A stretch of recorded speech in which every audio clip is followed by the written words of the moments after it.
एक घमंडी राजा जो बेजुबान जानवरों को मार कर खाता था। एक दिन वो अपने सिपाहियों के साथ जंगल में शिकार करने गया। वहां उसने एक छोटे से गाय के बच्चे को पकड़ लिया और उसे लोहे के पिंजड़े में डाल दिया। वो मासूम बछड़ा डर से रोने लगा।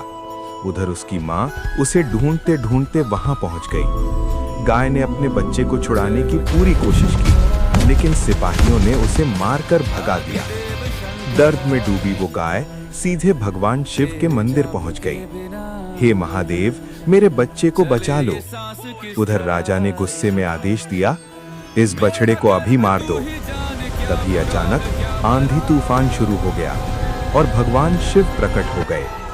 शिव जी ने क्रोध में राजा को दंड दिया और उसका घमंड तोड़ दिया। आखिर में गाय और उसका बच्चा फिर से मिल गए।